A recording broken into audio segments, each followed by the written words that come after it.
नमस्कार शेतकरी मित्रांनो, कृषी विश्वविज्ञान या यूट्यूब चॅनलवर आपलं सर्वांचं स्वागत आहे। आज आपण जे आहे ते सरकारने जे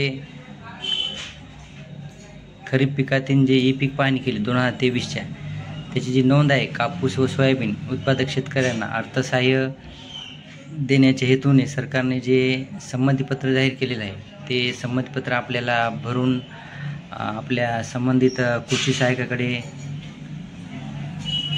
देण्याची विनंती सरकारने केलेली आहे। त्यानुसार आपल्याला जे संमतीपत्र आहे ते संमतीपत्र कसं भरायचं त्याविषयी आपण आज माहिती घेऊ। हे बघा, 2023च्या खरीप हंगामातील पीक पाहणी पोर्टलवर नोंदित कापूस व सोयाबीन उत्पादक शेतकऱ्यांना अर्थसहाय्य देण्यासाठी सरकारने जे खाली संमतीपत्र दिले ते आपण बघू। संमतीपत्राद्वारे माझ्या आधार क्रमांकाचा वापर करून त्या आधारे बायोमेट्रिक आणि तत्सम प्रणालीद्वारे प्राप्त वैधतेसह मला मिळवायच्या लाभासाठी आधार वित्तीय व इतर अर्थसहाय्य लाभ व सेवा लक्षित वितरण अधिनियम 2016 नुसार संमती देत आहे। माझ्या आधार संबंधित माहितीचा वापर केवळ माझी ओळख पटविण्यासाठी करण्यात येणार असून ही माहिती इतर कोणत्याही अन्य कारणासाठी वापरली जाणार नाही अशी खात्री बाळगतो। तर आता खाली भरण्यासाठी हे बघा, इथं रकाने दिले आहेत।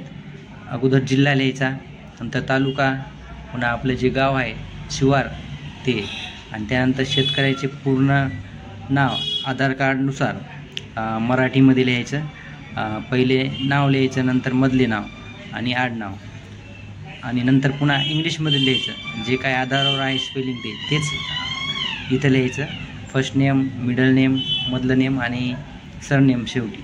आणि आपला जो आधार क्रमांक आहे, आधार क्रमांक या बॉक्समध्ये लिहायचा, इंग्लिशमधून एकदम स्वच्छ अक्षर लिहायचा, कारण त्यांना पूर्णतः एकदम समजण्यासाठी।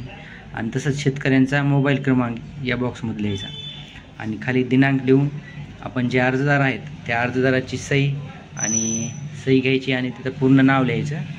आणि आपले जे कृषी सहाय्यक आहेत त्यांच्याकडे हे द्यायचं, ते मग तिच्यावर त्यांचे नावासह स्वाक्षरी व दिनांक सहित वर सरकारपर्यंत पोहोचती करतील। तर असंच आज आपण हे पाहिलं। तर पुन्हा नवीन व्हिडिओमध्ये भेटू शेतकरी मित्रांनो। जय जवान जय किसान।